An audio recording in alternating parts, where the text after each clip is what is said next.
what the state of the angry mob is if health reform passes. I feel like Democrats, the initial shock will have worn off about these tactics. I'll tell you exactly what's going to happen. The same thing that happened when the president sent troops to Afghanistan. 51% of the people didn't want him to send troops. When he did, 55% now support him.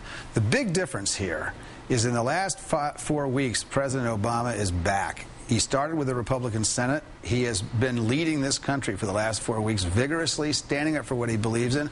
I think it took a tremendous amount of guts on his part to go back and try this again. A lot of people in his White House staff said don't. And he did it. And he gets credit for that. What people want more than anything else is to see a really strong president. In the last 4 weeks, President Obama has been a really strong president. If they win this, there's a lot of reasons that we're going to win, I think. But the biggest is that he, in the last 4 weeks, has gotten out there and said, this is what we need to do. This is what the American people have to have. And I predict to you right now that if this thing passes, which I think it will by a narrow margin, 10 days from now, the polls are going to show the majority of people are supportive. Governor Howard Dean, former governor of Vermont, former chairman of the Democratic National Committee. It's always great to have you here. Pleasure. Thank you. Appreciate it. My pleasure. Congressman Bart Stupak of Michigan and C Street fame is now all but conceding that his plan to hijack health reform to turn it into an unprecedented new abortion ban has pretty much failed. Congressman Stupak did not manage to get his new restrictions on abortion into the final version of the health reform bill, and his threat to kill the bill if he wasn't allowed to do that appears to have fallen apart as well. That said, Congressman Stupak's anti-abortion stunt was successful on one level today. It was successful in the sense that it got Mr. Stupak on TV again, but not, sadly, to name the 12 supposed friends of his in Congress who he says believe his debunked claim that the Senate bill somehow funds abortions, which it doesn't, and who I guess we're supposed to believe will dramatically make themselves known someday. Right now, the only evidence we have of the existence of Mr. Stupak's 12 possibly imaginary friends in Congress is the fact that he says he carries around their names in his pocket. But again, the names in his pocket are secret. Meanwhile, two other politicians who have helped make C Street and the family, the secret religious group behind C Street, famous, were all over the news today. Investigative reporters from KLAS, a local TV station in John Enson's hometown of Las Vegas, are credited with breaking news that an FBI agent and a Department of Justice prosecutor came to Vegas to interview business and political leaders with ties to Senator Ensign and to hand out grand jury subpoenas, seeking not only testimony but documents and other records that are to be turned over by the end of this month. Senator Ensign, you might recall, admitted in June to an affair with Cindy Hampton, a campaign staffer of his who just happened to be married to Doug Hampton, the senator's top Senate aide. Following the affair, Mr. Ensign's mom and dad gave the Hampton family a $96,000 check that they claimed was just a gift. Also, Senator Ensign helped Mr. Hampton get a job as a lobbyist, sources telling KLAS in Las Vegas that the federal grand jury is focused on that part of the controversy, on Senator Ensign, the husband of Senator Ensign's mistress, and others who may have assisted in trying to steer income Mr. Hampton's way.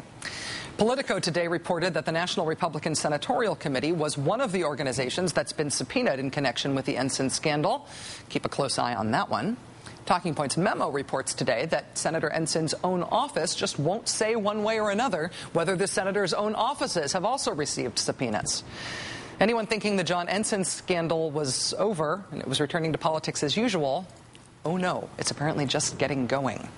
The connection to C Street is that not only was John Ensign living at the C Street house at the time of his affair with his staffer, which kicked off the ethics scandal that's now being investigated by the FBI, it was also in C Street where ostentatiously pious family values campaigning Republican Senator Tom Coburn of Oklahoma attempted to negotiate a cheaper deal for Senator Ensign for a potential cash payout from Ensign to his mistress.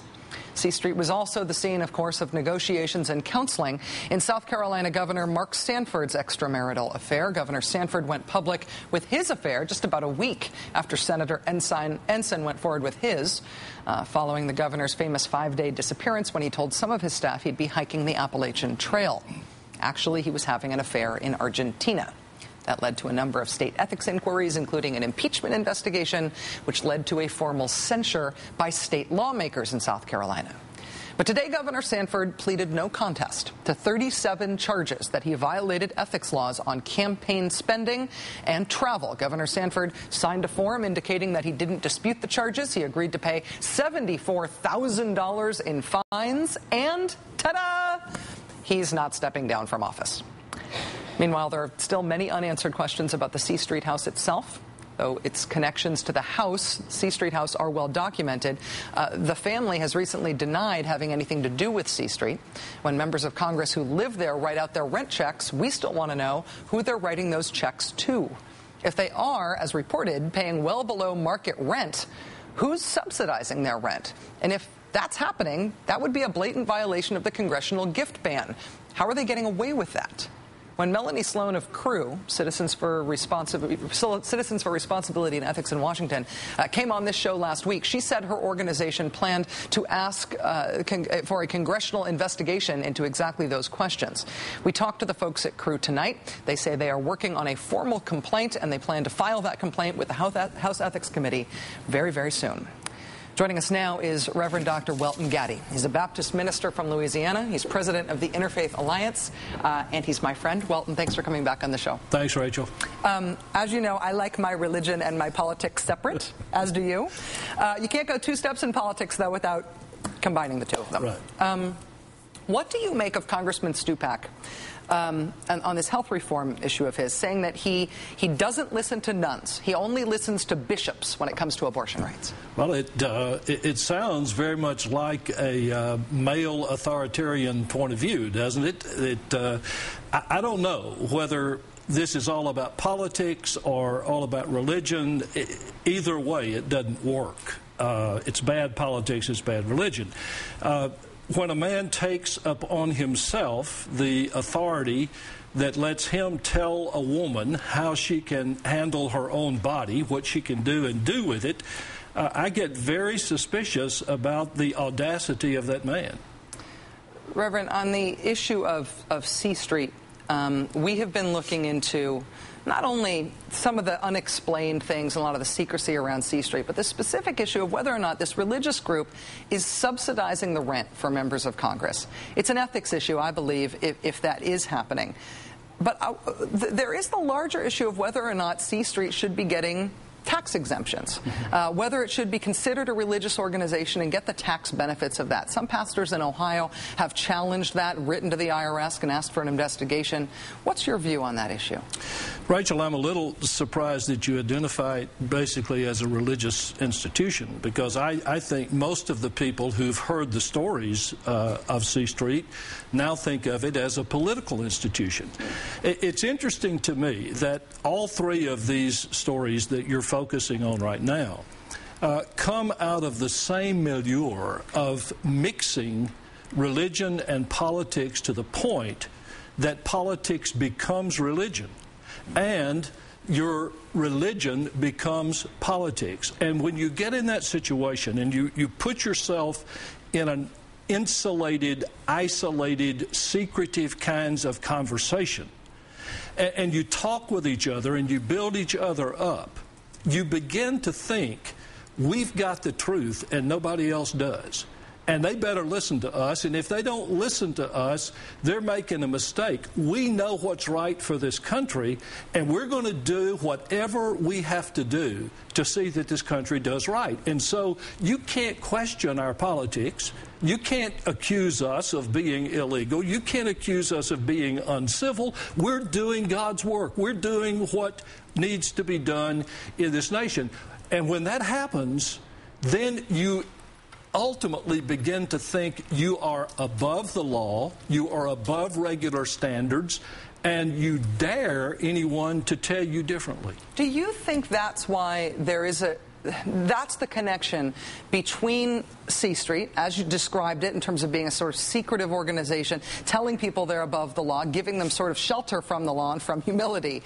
We're having that, and this hypocrisy issue. No one, at least I wouldn't be talking about Senator Ensign's extramarital affairs, Governor Sanford's extramarital affairs, had they not campaigned as family values politicians. Right. It's part of how they got the political standing that they've got. And so, therefore, their hypocrisy is a news story. Is that hypocrisy connected to that sort of, I guess, theological arrogance? Well, it can be. Yeah. It may not be. There may be something else going on. I said to Keith Olbermann one night, and he didn't believe I said it, but I thought the governor might have been telling the truth. Maybe he was in love as he had never been in love before. But that's not the point. He could be a good governor and have had an affair. Senator Inslee could be a senator in the same tradition he's been and have had an affair. The problem is, it is not that the affairs caused them the difficulty, it's how they managed that, and they got into illegal actions. But it's the same mentality. I am above your judgment. And it's important for people to understand the two tracks that this has to move on. We're now moving on a track where there is a religious